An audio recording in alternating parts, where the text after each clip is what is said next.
Hi guys, my name is Jordan Tukalski, and today I'm going to be telling you about angular kinetics law of inertia. Let's begin by defining the terms angular kinetics and law of inertia. Angular kinetics refers to the study of forces and torques that cause rotational motion. Law of inertia refers to the idea that an object will maintain its angular velocity or spinning unless acted upon by an external torque. Angular inertia depends on the mass and the distribution of the mass around the object. If the sum of the torques is zero, the object is either resting or rotating at a constant velocity.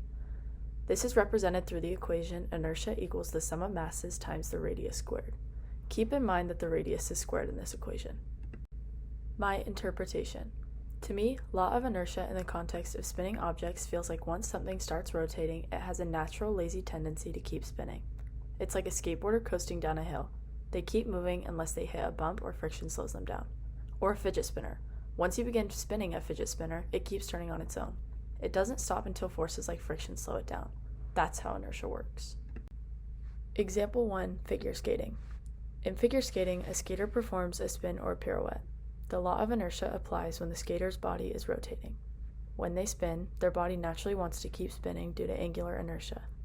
Moment of inertia refers to how mass is distributed relative to the axis of rotation. This is why the radius squared in the equation is so crucial. The skater can manipulate their moment of inertia by adjusting their body position. This could be the difference between holding their arms out wide while they spin versus holding them closer in towards their body. This video shows an example of that.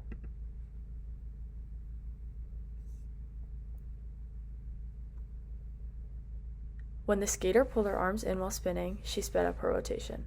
This happened because she is decreasing her moment of inertia, the resistance to angular movement.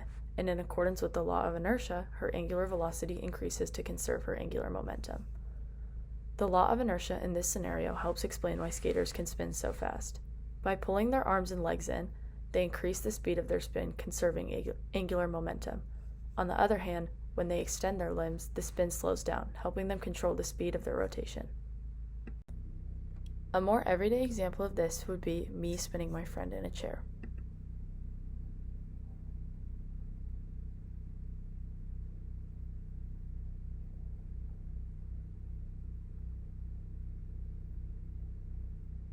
The chair's angular momentum is conserved as long as no external forces like friction with the floor or air resistance act significantly on it.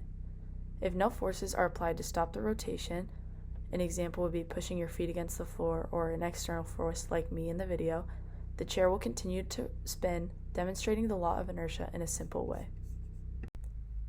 Example number 3, baseball pitching. In baseball, the curveball is an example of a pitch where angular inertia and the law of inertia are key to creating the movement of the ball. When a pitcher throws a curveball, they impart angular momentum to the ball by applying torque with their fingers and wrist. The ball starts to rotate around its axis, which creates a spinning motion. This axis is usually horizontal. The law of inertia says that once the ball is spinning, it will maintain that spin unless acted upon by an external force. This video shows an example of that, with the external force being a baseball glove.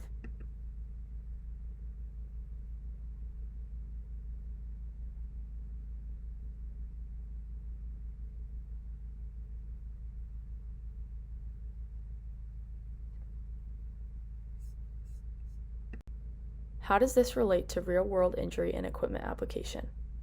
In many engineering applications, we take advantage of inertia to help with stability and efficiency. For example, a gyroscope uses the principle of angular inertia to maintain orientation and navigation. Understanding angular inertia can help prevent injuries in activities like gymnastics or parkour. In gymnastics, a gymnast must manage angular velocity and inertia when doing flips or vaults. If they spin too quickly or too slowly, they risk losing control and potentially injuring themselves. That's why precise timing and body positioning are critical. Skaters too. Skaters must control their spin precisely because if they don't, they risk falling. Understanding angular inertia is crucial in avoiding over-rotation, especially during jumps and spins, which can lead to injury. Even the design of a bicycle wheel uses angular momentum and inertia to make it easier to maintain balance. A rotating wheel resists changes in its orientation, helping the cyclist stay upright. In conclusion, whether you're on ice, pitching a baseball, or just spinning a desk chair, the law of inertia plays a key role in how we experience rotational motion. Angular inertia helps us understand why objects keep spinning, and it's a crucial concept in sports, injury prevention, and even the design of equipment. Now that you have a better understanding of angular kinetics' law of inertia, go out and try spinning something to see it in action for yourself. Thank you for watching.